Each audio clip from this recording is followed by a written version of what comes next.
It's been called the worst treatment disaster in the history of the health service. The thousands of people infected with HIV and hepatitis C through contaminated blood products in the 1970s and 80s.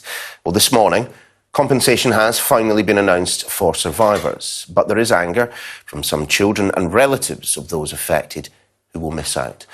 A senior Cabinet Office Minister told the programme this morning that they will have to wait. More on that in just a moment. But first, our Home Editor, Jason Farrell, has been taking a closer look.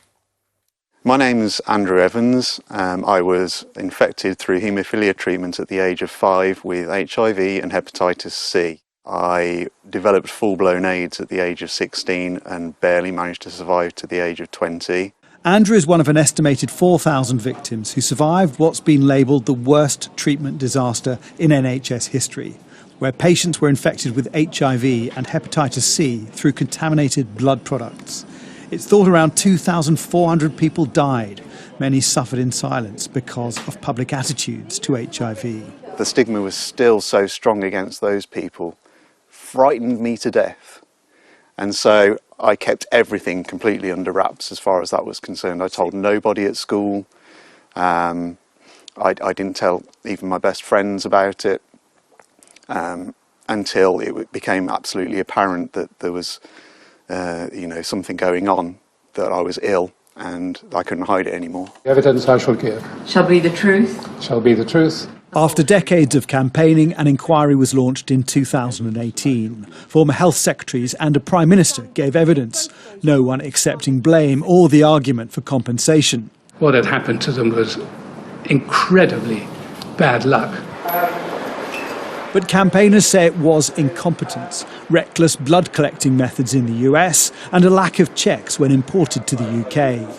The inquiries recommended compensation, and now the government has announced each victim will get £100,000. Obviously it's a very welcome sum of money. If you split £100,000 over 40 years of being infected, it's £2,500 a year. It will help at the moment for me personally to do what I want to do most, which is to secure my family's future. But I'm also very aware of the people that this doesn't deal with at the moment. I'm Lauren Denise Palmer, and I lost both my parents back when I was 9 years old. Lauren was orphaned by the scandal. Her father was given infected blood and died of AIDS in August 1993. He unknowingly infected her mother, who died in the same month. While spouses of victims will get compensation, parents who lost children or children who lost their parents won't get a payout. How can they have this differentiation and this hierarchy between bereaved families? All their lives matter just as much as the next person. I haven't been able to lead a normal life as such, where I've got the stability of having two parents for support and to go through education and go to uni, be able to stay at home long enough to save, to put a deposit on a home. So I haven't done any of that. This is a victory for people like Andrew, but decades late. And many, like Lauren, who've suffered, are still waiting for recognition. Jason Farrell, Sky News. Well, in the last half an hour, I spoke to Michelle Tolley, who was infected by hepatitis C, through a blood transfusion back in 1997. She described how, for some who've been in her situation, these payments have come too late. The next step is to include parents who lost their children, children who lost their parents, those whose medical records have been lost, and for those who was infected post-1991.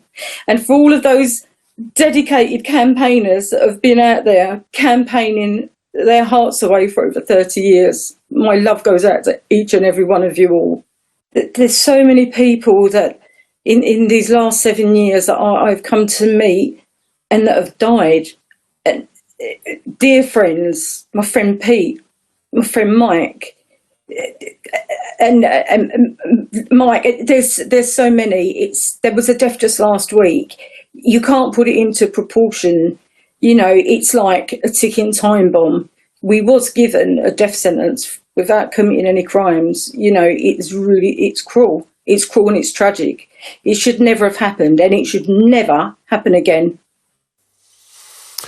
Well, earlier in the programme, the Chancellor of the Duchy of Lancaster, Kit Malthouse, told us that although eligibility for payments is complex, those payments will get to people in the end. We also got his response to the morning's inflation figures.